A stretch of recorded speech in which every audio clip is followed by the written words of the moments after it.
ચિત્તડું ચડેલ એનું ચાકડે રે લોલ, પળના બાંધેલ એના પ્રાણ રે, જનનીની જોડ સખી નહીં જડે રે લોલ. કાવ્યાર્થ: કવિ કહે છે કે માં એ હંમેશા પોતાના પુત્ર માટે ચિંતિત રહે છે અને માટે જ માતાનું ચિત્ત બાળકને સુખી જોવા સતત ચાકડે ચડેલ હોય છે, મતલબ કે વિચારશીલ હોય છે. માતાના પ્રાણ પ્રત્યેક પળે અને ક્ષણે પોતાના બાળક સાથે બંધાયેલા હોય છે. મૂંગી આશીષ ઉરે મલકતી રે લોલ, લેતા ખૂટે ના એની લાણ રે, જનનીની જોડ સખી નહીં જડે રે લોલ. કાવ્યાર્થ: કવિ કહે છે કે માના પ્રેમનો સંચાર એ અવિરત ચાલતો હોય છે.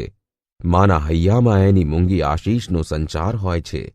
એ આશીષની લહાણી એટલે ખુશાલીના પ્રસંગે અપાતી ભેટ લઈએ તો પણ તે ક્યારેય ખૂટતી નથી.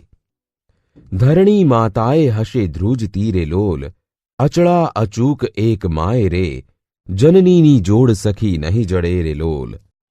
કાવ્યાર્થ: કવિએ અહીં માને ધરતી માતા કરતા પણ મહાન વર્ણવી છે.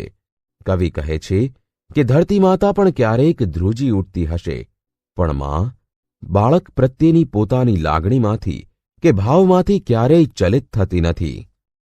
ગંગાના નીર તો વધે ઘટે રે લોલ, સરખો એ પ્રેમનો પ્રવાહ રે, જનનીની જોડ સખી નહીં જડે રે લોલ. કાવ્યાર્થ: કવિ કહે છે કે માં એ ગંગા મૈયા કરતાં પણ મહાન છે, કારણ કે ગંગાના પ્રવાહમાં તો વધઘટ થતી રહે છે, પરંતુ જનનીના પ્રેમનો પ્રવાહ એ સતત એક સરખો કે સાતત્યપૂર્ણ રહે છે. વરસે ઘડીક વ્યોમ વાદળી રે લોલ, માડીનો મેઘ બારે માસ રે, જનનીની જોડ સખી નહીં જડે રે લોલ. કાવ્યાર્થ: કવિ કહે છે કે માનો પ્રેમ એ આકાશમાંની વાદળી કરતાં પણ શ્રેષ્ઠ છે, કારણ કે વાદળી તો ઘડીક વરસીને જતી રહે છે, પણ માતૃપ્રેમનો વરસાદ એ તો બારે માસ અવિરત વરસતો જ રહે છે. ચડતી ચંદાની દીસે ચાંદની રે લોલ, એનો નહીં આથમે ઉજાસ રે, જનનીની જોડ સખી નહીં જડે રે લોલ.